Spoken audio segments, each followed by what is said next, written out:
안녕하세요. 아파트를 읽어주는 남자 아람입니다. 시청하시기 전에 먼저 구독과 좋아요 부탁드릴게요.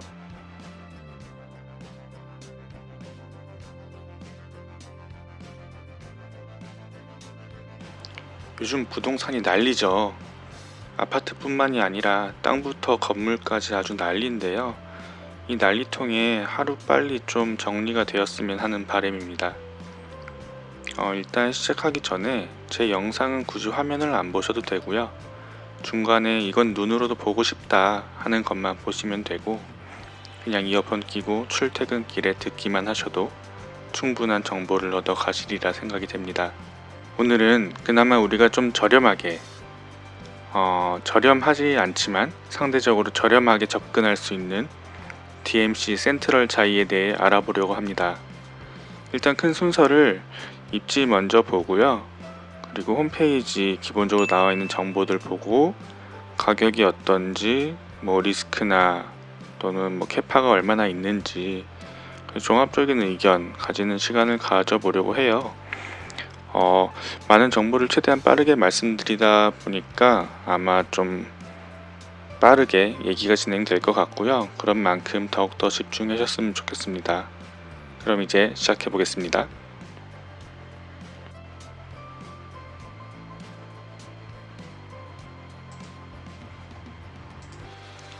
일단 지금 DMC 센트럴 자이가 어디 위치에 있는지 먼저 보려고 하는데요.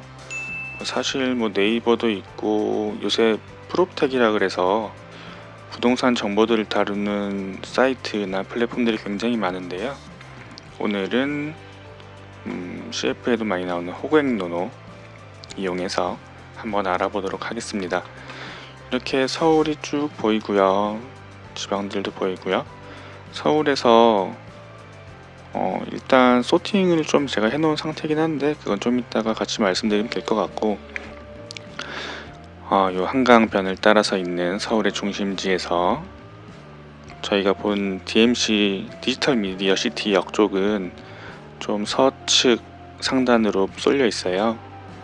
이렇게 보시면 디지털 미디어 시티 역이 있고요. 그리고 요 바로 위에 요 세 블럭 이렇게가 DMC 센트럴 자이가 들어올 자리입니다. 지금 보시면 34평 그러니까 전용 84 기준으로 바로 옆에 DMC SK뷰 죄송합니다. DMC SK뷰 아파트가 벌써 10.7억에 12.9억까지 호가가 올라와 있는 상태고요. 지금 여기서 준공돼서 들어가 있는 데가 DMC 롯데캐슬 더 퍼스트밖에 없어요. 여기 보시면 26억이 10억이니까 보시죠. 34평이 매매 11억 9천 12억까지 올라가 있는 상태예요. 좀 이따 보시면 아시겠지만 DMC 센트럴 자이가 34평이 7억대 6억 8천에서 7억 3천 정도 분양이 되는 것 같더라고요. 자리를 보시면 요 하나 둘 세 개 라인이 지하철 라인이 지나가는 자리 바로 코너에 입지해 있기 때문에 DMC 센트럴 자이가 훨씬 입지가 괜찮다고 볼 수 있고요. 물론 서울 내부로 생각하는 지역과 이 DMC 지역을 상암이라는 구도심이 막고는 있어요. 하지만 그 구도심을 넘어간다는 힘이 있다고 봤을 때 썩 나쁘지 않은 동네라고 생각이 되고요. 그리고 이 옆으로 천이 흐르는 장점도 있고요. 한 가지 단점이 있다면 이 앞에 지나가는 도로가 상당히 좁은 상태인데요. 이 도로가 어느 정도까지 확폭이 돼서 좀 더 외곽에서 내부로 연결할 수 있는 큰 힘을 가질 수 있을지는 두고 봐야 할 것 같습니다. 그럼 이제 공식적인 사이트에 들어가서 정보를 좀 더 알아보도록 하겠습니다. 네, 센트럴 자이 홈페이지에 들어왔고요. 센트럴 자이 홈페이지 들어오면 이제 코로나 때문에 견적 등록 예약할 때 어떻게 제휴하냐 하고 뜨고요. 예약 주의 이상 뜨고 홍보 등등 다 푸시하시고 바로 들어가 보시면 이렇게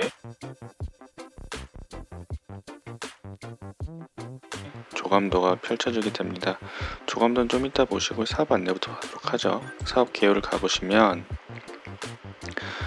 여기 증산 재정비 촉진구역 재개발 정비 사업으로 되어 있고요. 그리고 규모가 지하 3층에서 지상 30층 14개 동으로 잡혀 있고 세대수가 1388세대 중에 일반 분양 463세대, 저희가 노리는 그 463세대가 여기에 있습니다. 주택형은 55제곱미터부터 84까지, 뭐 동네의 수준이라고 하긴 좀 그렇고, 아무튼 전체적으로 국민주택 규모 이하로 구성이 되어 있는 것을 볼 수 있고요. 주차 대수가 1700대 정도 되니까 세대당 뭐 한 0.3대 뭐 이렇게 1.3대 이렇게 잡을 수 있겠네요. 브랜드 소개는 뭐 뻔한 내용일 거고요. 네, 그리고 입주 환경 보시면 지금 요 나와 있는 동네가 증산이랑 수색 이쪽 다 잡혀 있는 재개발 구역들이에요.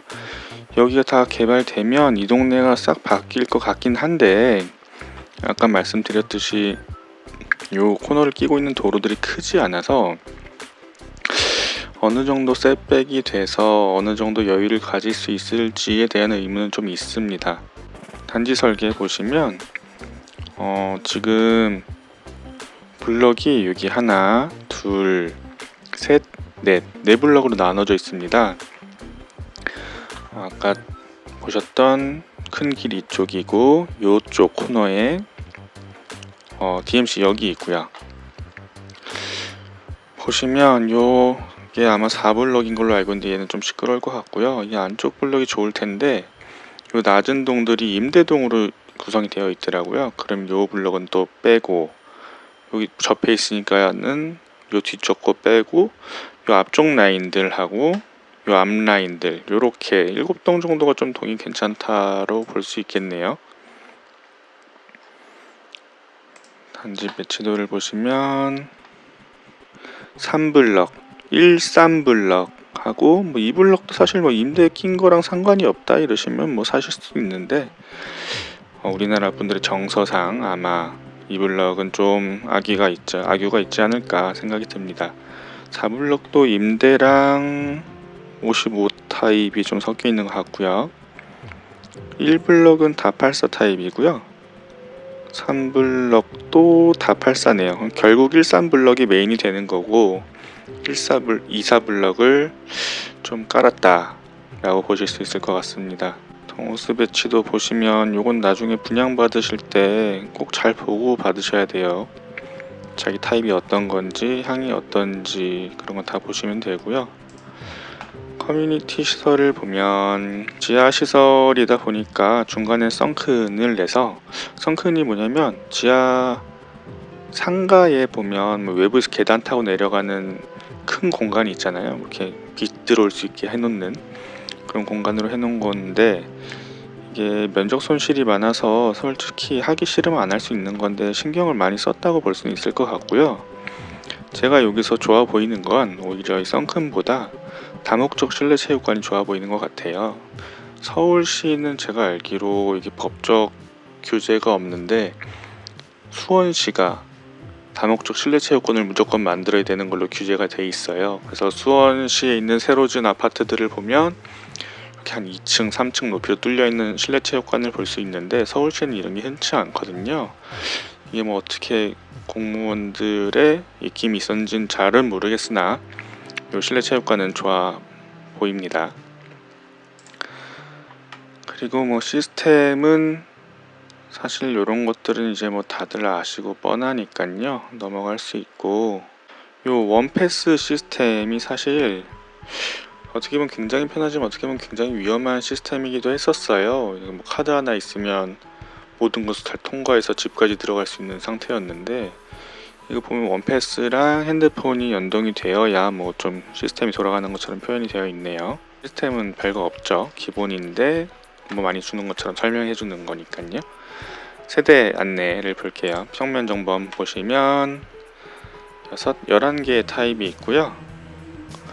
55 타입 한 22평 이렇게 되겠네요. 55임에도 불구하고 포베이를 뽑아냈어요. 대단합니다. 지금 이 파란 선, 색깔 선 있는 것들이 요 아래 보면 유상 업그레이드 옵션 패키지예요. 요거 약간 속으시면 안 되는데 회사마다 좀 성향이 다른데 자이 같은 경우는 유상 패키지로 많이 뽑아내요. 모델하우스를 가면 엄청 화려한데 그 화려함이 대부분 유상이더라. 내가 돈을 더 내야 그렇게 꾸며주더라 하는 것들이 많으니까요. 그런 거 속았다고 표현하긴 뭐하지만 좀 착각하지 마시고 적용을 하는 걸로 보셨으면 좋겠고요. 요 유상 패키지니까 딱히 설명은 안 하고 좀 이따가 입주자 모집 공고 보면서 한번 가격을 보도록 할게요. 네, 포베이 뽑은 건 대단한 것 같고요. 대신 요 침실이나 거실 폭들이 썩 넓어 보이지는 않습니다. 55B는 타워형이네요. 타워형이고 일반적인 형태인데 55A와 같이 거실 요 폭이 썩 넓어 보이지 않고 5구 이상에서 볼 수 있는 이쪽 자리에 아일랜드들이 없는 것을 확인할 수 있습니다. 55B 아까 뭐였죠? 59B네요. 59A는 아마 조합원이 다 가져간 것 같고요. 일반 분양으로 59B만 나온 것 같습니다. 59B도 똑같이 타워형이고요. 아까 55B에서 보지 못했던 아일랜드가 아마도 여기 붙게 되는 것 같습니다. 네, 59C 보시면 3베이이고요. 화장실을 이렇게 세로로 세우지 않고 가로로 뉘어서 그래도 이쪽 침실 3번이 쓸만하게 평면이 꾸며진 것 같네요. 59D 타입입니다. 타워형이고요. 아까 59B 타입을 뒤집어 놓은 느낌으로 보시면 될 것 같고요. 74 타입입니다. 이건 3베이이긴 하나 현관의 진입 방향이 보통 이 자리에 공용 욕실이 있고 현관이 이렇게 들어오는 경우가 많거든요. 현관이 정면에 있음으로써 이 복도가 굉장히 긴 느낌을 주게 될 거예요. 이게 어떻게 보면 큰 집의 느낌을 줄 수도 있지만 역으로 동선에서는 썩 이득을 보지는 못할 수도 있다. 이런 생각이 조금 들고요. 나머지는 좋아 보이네요. 84A 타입이고요. 84A 타입은 3베이인데 현관을 신발장을 기역자로 꺾어놔서 신발장을 좀 양을 늘려서 잘 꾸며놨고요. 네, 그 정도 특이점이 있을 것 같습니다. 84B 보이시죠? 84B는 타워형이고요. 전형적인 타워형의 모습이네요. 요 침실 3번이 좀 작지 않을까 싶은 생각이 좀 들고요. 84C입니다. 84C도 3베이인데 아까 뭐였죠? 74와 같은 형태로 보시면 되겠습니다. 84D 같은 형태는 포베이인데 얘도 사실 욕실이 끝으로 오는 게 일반적인 포베이 형태인데 현관을 완전 끝으로 몰아놨죠. 안방 가려면 많이 멀겠어요. 근데 침실을 4개나 뽑아놔서 이것도 좋을 것 같긴 합니다. 보통 요 침실 4번을 유상 옵션으로 팬트리라든지 주방을 확장한다든지 하는 유상 옵션들을 많이 주는데 그런 옵션 사항을 따로 주는 것 같지는 않네요. 842 보시죠. 842는 요거는 이제 건설사에서 인지판상형이라고 부르는데요. 마치 전면부만 보면 3베이 같지만 결국 후면이 막혀있는 이건 타워라고 보시는 게 맞습니다. 이게 양면 개방이긴 한데 이렇게 마통풍을 치지 못하니까 상대적으로 통풍에 취약한 점이 있습니다. 그냥 타워로 보시는 게 맞고요. 네, 들어오면서 좀 많이 노출이 되는 평면이라 썩 권유를 해드리고 싶지는 않습니다. 자, 견본주택 둘러보기 영상이 있는데 요거는 본인들 유튜브 채널이니까 보고 싶으신들 보시면 될 것 같고요. 기본 제공 품목으로 자 볼게요. 강마루로 되어 있네요. 요새는 사실 온돌머리나 강마루나 가격은 비슷하고요. 강마루가 조금 더 정말 강해요. 온돌마루에 대비해서. 그런데 대신 자연스러움은 좀 떨어진다, 그런 거 생각하시면 되고요. 요게 우리 건설사에서 언제쯤 기준이 바뀔지 모르겠는데, 언제까지 안방에만 벽체 매립 배관을 해줄지 잘 모르겠습니다. 이 모델하우스 들어갈게요. 5구 타입 VR 들어왔고요. 여기 있는 순서대로 그냥 쭉 보는 걸로 할게요. 거실입니다. 아트월 타일을 36인가요? 좀 그렇네요. 네. 바닥 타일도 300에 600각을 썼어요. 이게 뭐죠? 특이하네요. 지금 다 유상 옵션 보고 계신 거예요. 요 식스 클라인, 요거 자기네가 개발한 환기 시스템이라 그러는데 딱히 필요한지는 잘 모르겠고요. 인면 분할창을 나름 썼으나 위도 내려와 있고 아래도 많이 올라가서 좀 답답한 감이 있지 않나 싶은 생각이 좀 듭니다. 그리고 요 벽체 알판들이 다 아까 보니까 유상 옵션이던데, 이렇게 미려하게 본공사 때 나올 거라는 보장을 할 수 있을 것인가에 대한 의문은 좀 있습니다. 요 위에 등기구들이 움직일 수 있는 건 좋네요. 식탁을 어디다 놔도 웬만하면 커버가 될 것 같고요. 현관으로 일단 가보시죠. 현관 가보시면 현관 바닥 타일이랑 요 거실에 있는 옵션 타일이 같은 타일인 걸로 생각이 되고요. 현관은 폴리싱이고 집안에 있는 건 폴리싱이 아닌 것 같아요. 이렇게 은경이 하나 자리가 있고, 여기 달판이고요. 이 돌은 천연석이네요. 그리고 주방 가보시면 사실 이런 쪽장들이 사람마다 스타일 다르긴 한데, 안 주면 민원이 들어올 수 있고요. 저도 뭘 넣기가 참 애매한 사이즈긴 합니다. 절수 페달 아까 기본 사양으로 나왔던 거고요. 아마도 요거는 유상 옵션으로 좀 이따 봐야 알겠지만 가전사항 포함되어 있지 않을까 싶고요. 주방 상판 엔지니어드 스톤인데 얘도 아마도 유상일 것 같고요. 냉장고 쪽도 유상이겠죠. 요쪽에 턱이 사실 있으면 더 좋아요. 턱이 없어서 여기 나중에 물 쓰다가 넘으면 여기 다 나중에 터질 텐데 좀 걱정이 되고요. 일단 개인적으로는 타일 바닥이 주방에 들어오는 건 깨끗할 수는 있으나 뭔가 떨구는 순간 다 끝장난다 라고 보시면 될 것 같습니다. 침실 1 안방이죠. 안방으로 가볼게요. 그냥 흔한 안방이고요. 요런 거 아실라나? 여기는 상부 문틀이 끝까지 거의 다 올라가 있잖아요. 근데 여기는 이게 좀 이렇게 내려와 있죠. 이게 왜 그러냐면 화장실의 천장 배관 때문에 여기 천장을 낮춰야 돼서 별 수 없이 내려온 거고요. 이게 문이 왜 높이가 다르냐, 시공이 잘못된 거 아니냐, 이런 말씀 나중에 하시면 안 돼요. 침실 2에 왔습니다. 별거 없어 보이는데 많이 작아 보네요. 침실 3번 가볼게요. 여기도 별거 없는데 창이 아까 여기도 이렇네요. 창이 많이 작아요. 창이 작다는 건 뭔가 절감을 했다. 밖이 잘 보이진 않으나 굳이 장점을 찾자면 단열의 효과가 더 있다 생각하시면 될 것 같고요. 붙박이장이 하나 아까 무료로 있는 거 있고요. 공용 욕실, 가족 욕실로 불리우는 곳이고,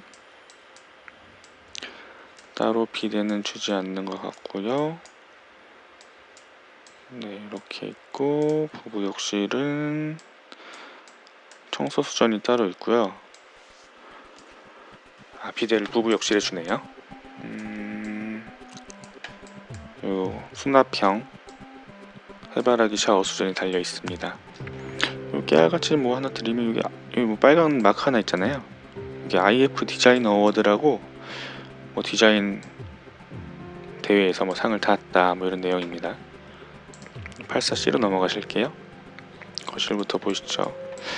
타일이 달라요. 얘도 유상이겠지만 아까는 300에 600, 그러니까 30cm 곱하기 60cm 타일에서 요거는 얼추 한 500에 1000 뭐 이런 타일 붙은 것 같아요. 아 아니네요, 더 되겠네요. 600에 1200 뭐 이런 타일일 것 같습니다.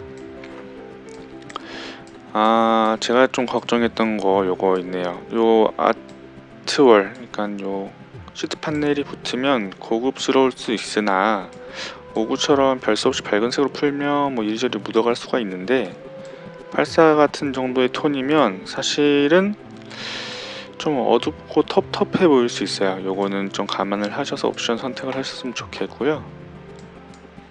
얘도 바닥은 아까 오구랑 똑같은 타일일 것 같아요. 현관을 가보겠습니다.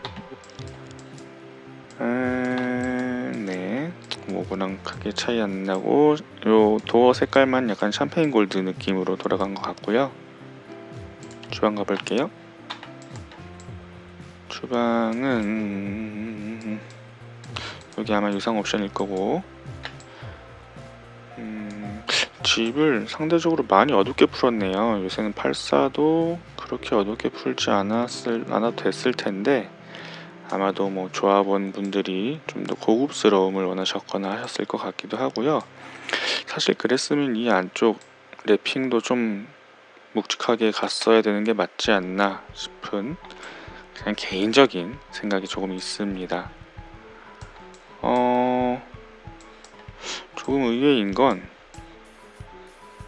아까 5구에서 식세가 있었던 것 같은데 여기는 오븐이 달려있네요. 식기세척기 있었죠. 침실 원 안방 가보겠습니다. 별 다른 거 없고요. 이런 거 다 DP예요. 자, 여기는 네 같은 조건인 것 같고요. 5랑 나중에 여기에 문이 달려서 이렇게까지 문이 열려요. 그러니까 화장실이 마냥 넓다 생각하시면 안 되고요. 드레스룸 보면 아주 작게, 이게 3베이였나요? 아주 작게 돼 있는 걸 보실 수 있고, 침실 2도 5구와 마찬가지로 창문이 작네요. 방도 크지 않은 것 같아요. 침실 3도 보시면 네, 여기도 도어 컬러도 샴페인 골드처럼 바뀌었네요. 신발장처럼. 요거는 실외기실 아니면 대피 공간일 텐데, 네, 그렇습니다. 공용 욕실은 일반적이고요. 네, 아까 부부 욕실 봤으니까 그럼 이렇게 해서 VR을 마치는 걸로 하고요. 청약 안내에서 뭐 되게 많을 텐데 요거는 사실 좀 개인적으로 읽어보셨으면 좋겠어요. 그래야 말이 되는 거니까 넘어갈게요. 분양 안내에서 분양 일정부터 보시죠. 분양 일정 보시면 8월 13일에 특별 공급이고 8월 14일에 1순위예요. 뭐 사실 뭐 1순위에서 끝날 거기 때문에 뒷단 뭐 2순위 내용을 볼 필요는 없을 것 같고요. 13, 14에 공급이 되고 26일에 당첨자 발표를 하더라. 그리고 27일 날 서류 제출을 해야 되고 9월 7일에 계약 체결을 한다. 7일부터 11일까지 이런 일정이 있습니다. 입주자 모집 공고 한번 보도록 하겠습니다.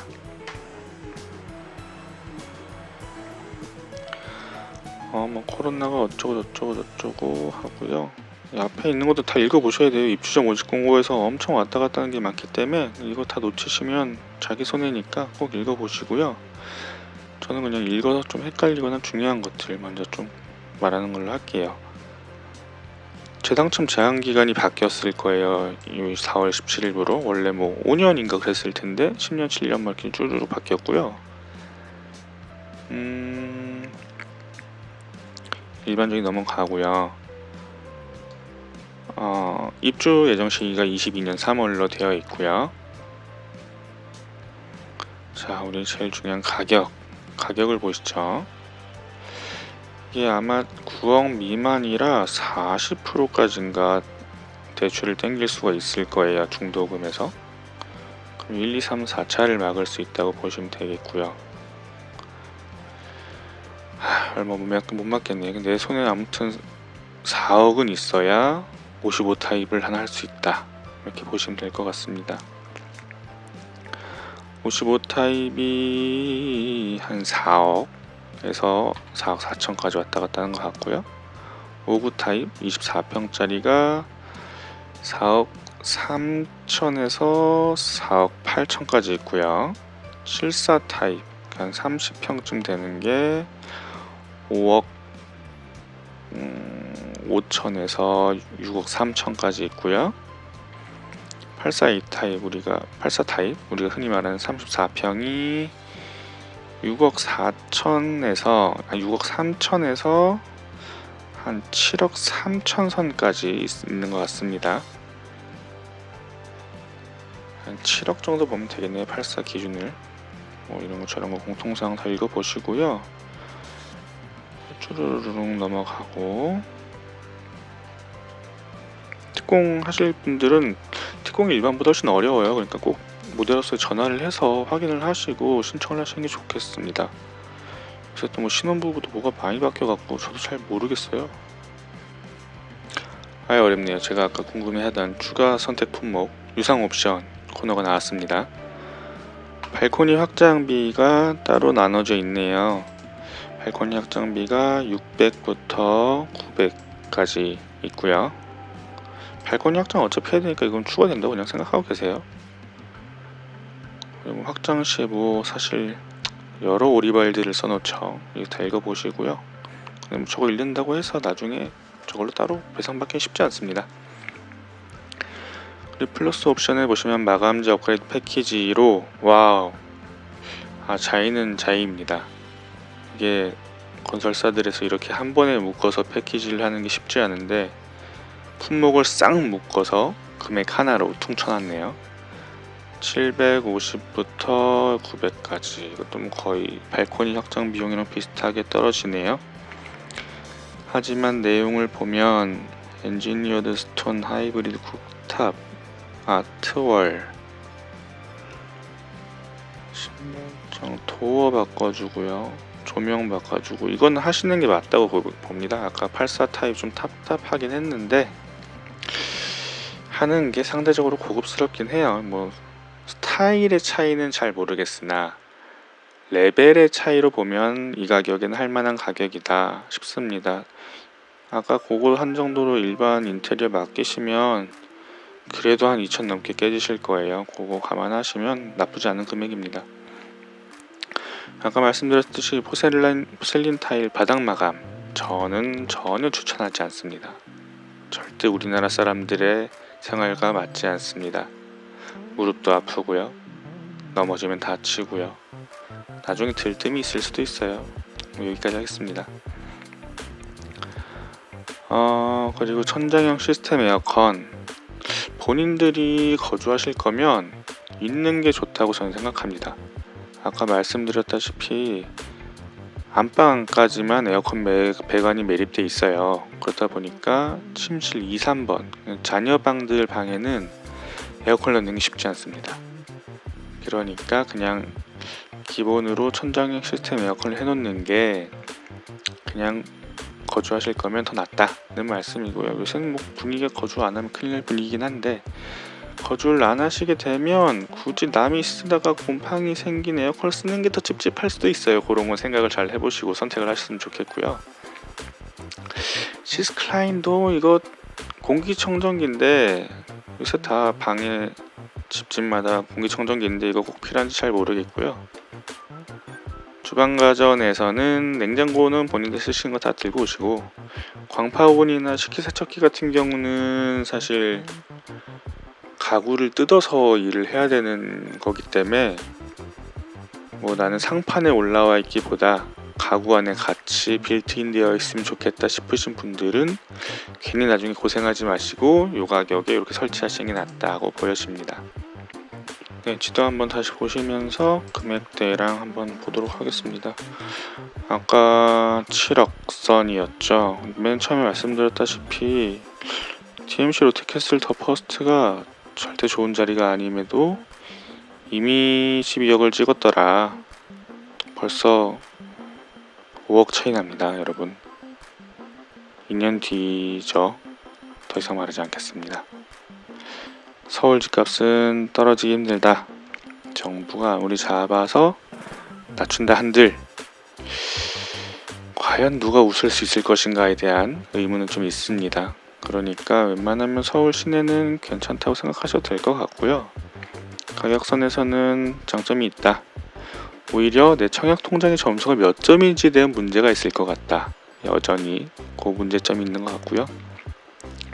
말씀드렸듯이 이게 여기가 지하철을 사용하기는 좋으나 버스도 막히는 구간이고 자동차도 움직일 경우에 썩 길이 잘 뚫리지만은 않는 구간이다. 이런 거 인지하셨으면 좋겠습니다.